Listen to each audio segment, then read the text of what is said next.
Ah, motherfucker!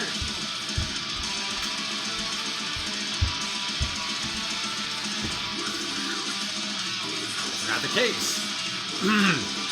I know I got some immolation fans out there. I know I got them. I talked to enough people to know. Whoops.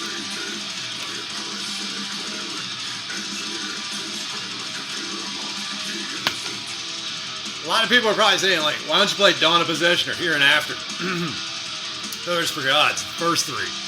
I used to have Dawn of Possession. I lost it. I lost that copy of it. I used to have Here and After. Lost that copy. I still have Failures for Gods.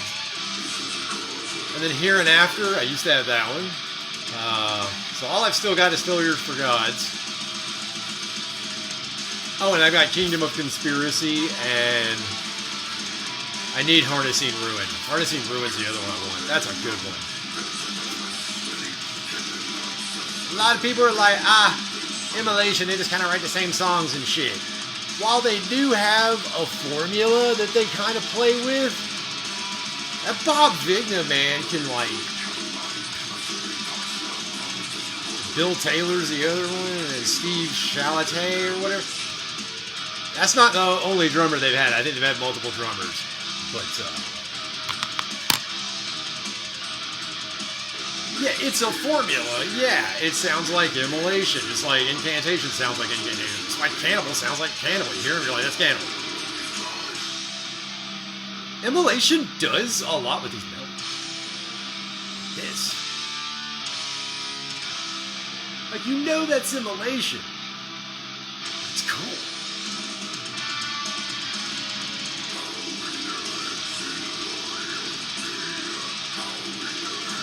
It's like a dark groovy.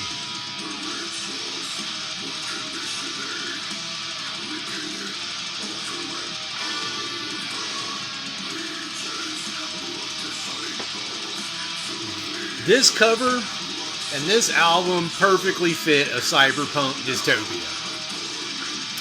If you want a cyberpunk dystopia in your mind, you want to live that life, that transhuman bullshit. This is the shit you need to be listening to. Because this album just totally makes me think cyberpunk dystopia. Dystopian as hell. Prison for your minds. Kingdom of Conspiracy. I mean, it's Conspiracy Theory. The title track. Bound to Order. Oh, yeah. Keep the Silence. That reminds me of that song Vader did. Shit, off De Profundis. That first Silent Empire. Ooh, Silent Empire. And then you got Keep the Silence. Oh, yeah. Dystopian as fuck. Indoctrinate. I mean, that's a big one. A Spectacle of Lies. That's cute. That's cute. I like it. Serving Divinity. Yeah, you could take that a lot of ways in a cyberpunk. Like, you're, just, I think for some that... I think about that divinity thing. I think a lot of us... I don't think we're cohesive on what we mean when we say divine. You know, I don't think a lot of... We're using the same word, but we ain't using the same idea. And I think a commenter said that. Was something similar, was using the same vocabulary but not the same dictionary. You know, when it comes to divinity and what it means, and order. Order is the other one. An ever-shifting goalpost and set of parameters define that. And as long as you're all off balance and you're not cohesive, you're off balance and you're not cohesive. It makes it easier for you to indoctrinate and control you. Thank you, Immolation, for Kingdom of Conspiracy. What an absolute beauty of an album. I'd give two horns up, but one of them's got my teeth.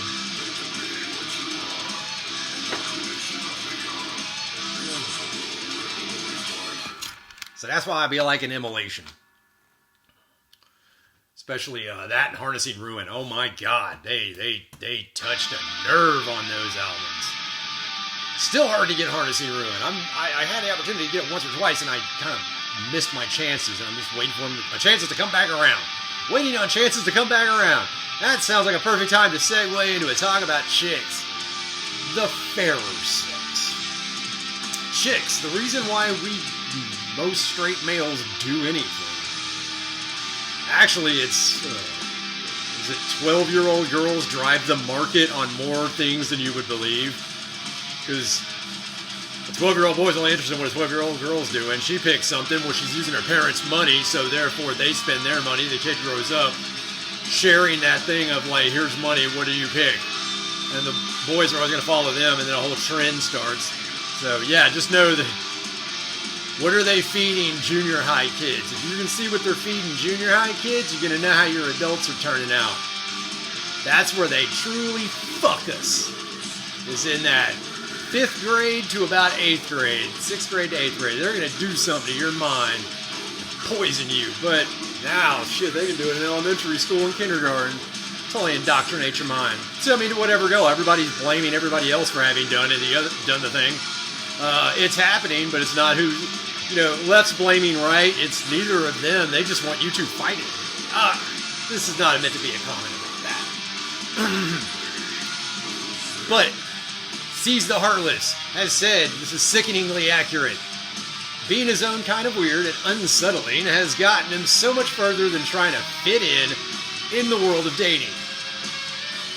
Yeah, if I fit in, I look like somebody who's trying really hard to fit in. Like, you just stand, you do not look comfortable.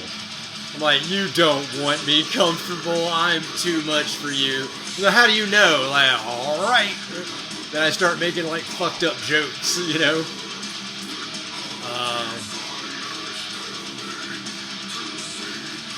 Knowing when to pull back on the reins is the better part there. That's how you do it. That's how you're successful at it. Know when to pull yourself back from the edge. It's hard to do sometimes. But, Seize the Heartless is going to continue. People who like weird are out there. Even though it may confuse you as a guy or girl who is off the rails. Oh yeah, when people like you, you have to put your trust in them. Yeah. You're saying you have to put your trust. Yeah, you do. Like, well, you have to find out what they're after. Why do they like you? They like you. Why do they like you? Is it because you're insane and they're intrigued by it, or are they really attracted to it, or do they see beyond it and they see who you really are? See who you really are. And very few people know who you are because, well, you're so fun to love. But yeah. I don't think we're weird, I think we're complicated. To be honest with you, it's like we're not weird, we're complicated. But we're really easy in how complicated we are. And that's where it gets weird. Like, how does that work? Weird. What's better is weird on weird. Weird on weird is good as long as you compliment each other and you don't discourage nor overly encourage the other. For me and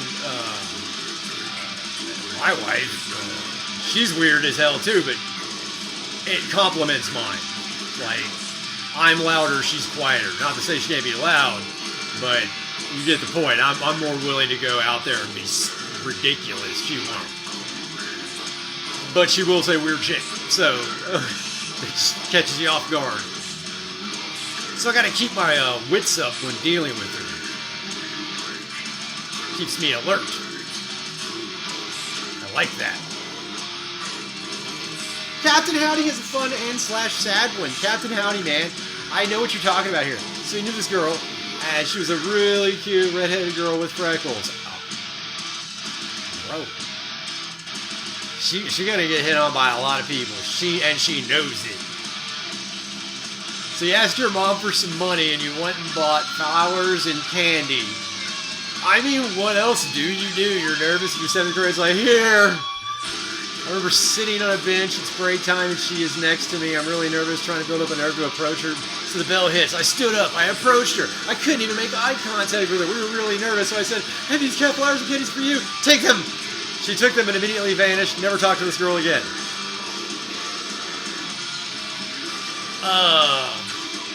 Never saw her again. That happens. That happens even as adults. I've gotten to the point where I actually started, like, saw a woman and was like, wow, she's awesome. I would really like to talk to her. You talk to her one time and then you never see her again. You didn't change anything you did. She changed everything she did. Oh, man. You wonder, makes them wonder what they saw. What did they see? How did I come off? Or maybe it truly was a first time for her.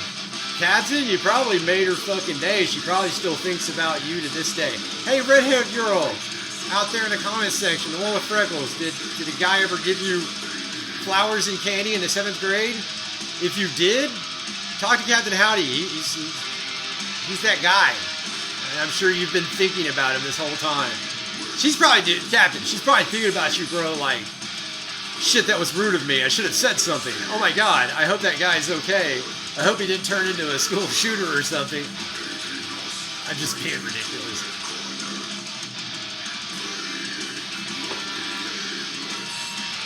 That'd be cool, man. Meeting that same girl like years later. You were that girl. Would you recognize her? Would you? I mean, I've definitely approached women, and now they don't disappear. They just kind of tell you no. But like, hey, how's it going? So what's up? Not a chance. And I'm like, right on. You know, I like it when they're so up front with that. And I'm like, cool. Or like, I like it better when it's like, there's my husband. It's like, cool. Now we know. Hey, how you doing? That's my husband. Right on. Hey, what's up, man? Nice to meet you. Okay, cool. Got it.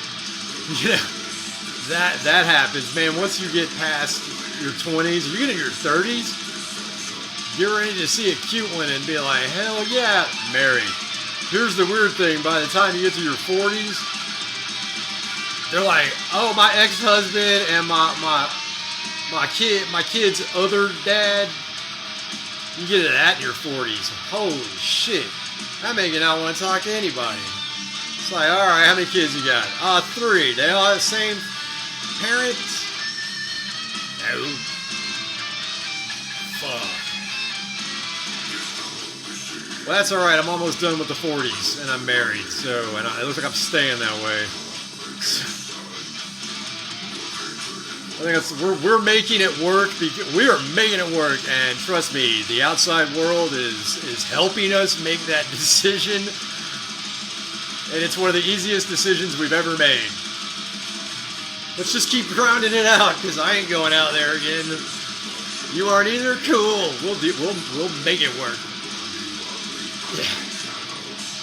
And that's what you gotta do. You gotta make that shit work. It's fucking work. But when you find the right significant other, shit, it's worth it. Once you compliment each other, find someone who can compliment you. Holy crap. Relationships work. But they are work.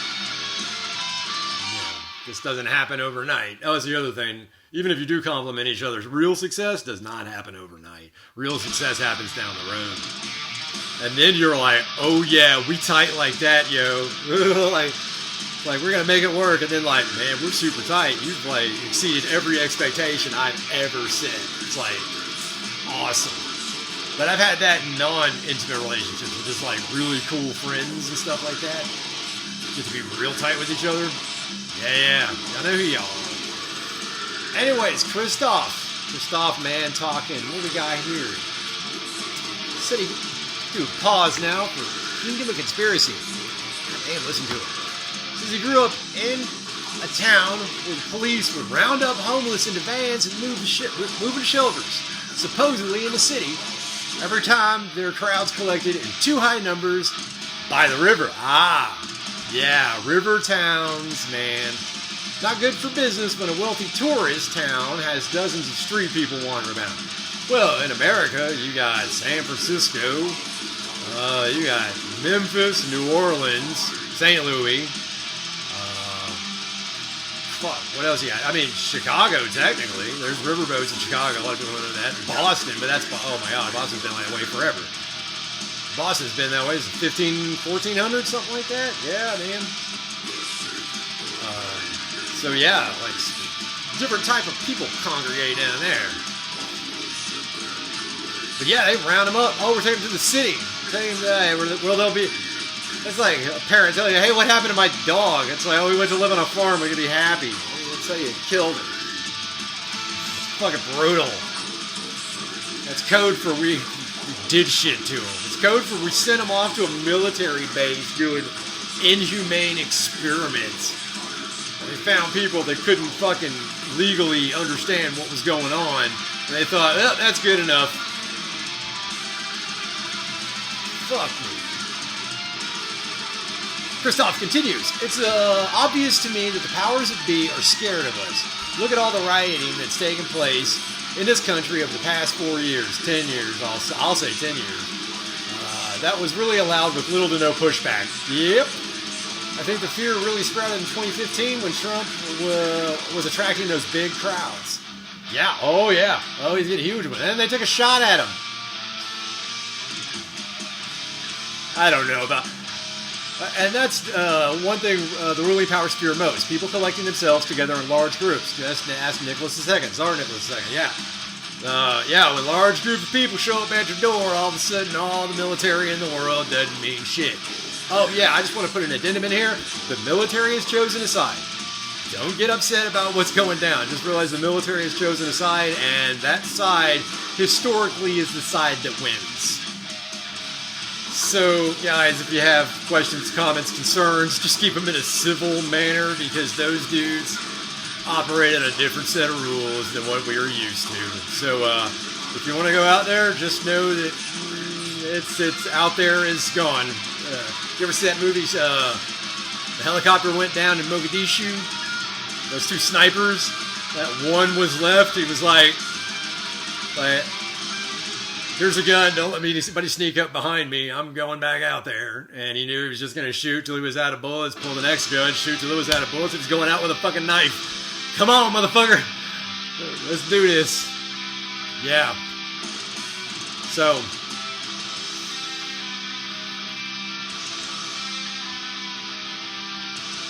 yeah, Christoph continues, I hear you that the system is coming to a drastic change.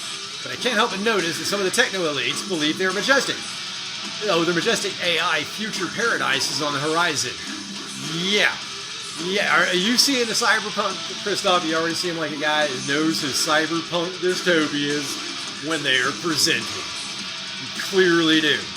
That's why I love this shit. It's like, we are totally there. Cyberpunk shit was telling you the future. They were predicting your future. And anybody that read into the science fiction fantasy universe, there it is. I love it. Because when this happens, Christoph, change happens. Oh, I believe it. I hope so. Nothing's happening. Man, you know more about that P word, little kids and shit. You know more about that now. Any one of you knows more about that now than you did 10 years ago. And that thing that you just now found out about has been going on for a lot longer than that.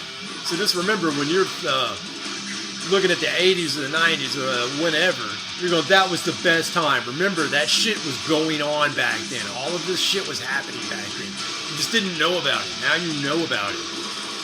And now we're getting angrier in large numbers. And you know what? Our differences, we're putting away our differences and thinking about what's common. And we're like, what's common about you and me? What's not common about them? Yeah, in America, when black man and white man unite, good God, we are unstoppable. Look at the Second World War. Oh my God, you know what happens when they started putting us together to work our asses off cohesively, even though it was still kind of segregated? But both teams pulled their weight. And we've proven it with our modern U.S. military that it's completely integrated, and sometimes females in combat roles, and we can kick so much fucking ass. It is unreal. And then there's other militaries. I've heard the Canadian Special Forces are like not to be fucked with. I heard those are like actually real sick operators. I knew some dudes who served with like Italian Special Forces type guys. And he said they were clever as shit because the Italians like knew how to make ovens out of like scrap brick and masonry. And it's like you have your fob and they'd already built an oven for brick oven pizzas. And it was like, cheers Italy. Cheers Italy. What? Bringing shit to the table. God damn it, we hit 20 minutes already. I ain't done here, but techno elites, their fucking future is on the horizon. It's not. Christoph continues, they developed it because they put forth a question amongst themselves. How do we exist without them, the huddled masses? And now they believe they've answered the question to answer the new question, how do we get rid of them? Yeah, no, they've already planned to. It was just to feed you shit. Rockefeller and the American Medical Association was designed that you wouldn't trust holistic treatments anymore. And that included like chiropractic and chiropractic maneuvers and shit like that. And a few other ones, and just holistic treatments. Like you don't need meds, you just need these like roots and herbs and shit like that in such a way that's almost scientific. But Big Pharma just made the woo-woo magic of their chemistry, alchemet. Look at that. That's the original word for chemistry, alchemet. It's alchemy. You know, chemistry, it's just fucking bullshit, dude. So Rockefeller, and remember, Rockefeller is a Rothschild. He just took on a different name. He took on his mama's name instead of his daddy's name. Alchemet. Big Pharma. Somebody wants me to talk about science as a religion. And I've had a couple days to think on it, and man, I know, I just don't know what to say, but I know what I'm talking about, you know. So science as a religion. Man, you see how this shit happens with this AI future. See how it's all ticking along like tumblers in a lock. We've already kind of now predicted a cyberpunk dystopia, although we're playing catch up and we're trying to get to where we are currently. But we're all agreeing on the past, and that's a huge thing. Know how we got here, who did this to us. Now follow them throughout history. And look at your modern day. What are they doing right now? Look at anybody. Look at anybody.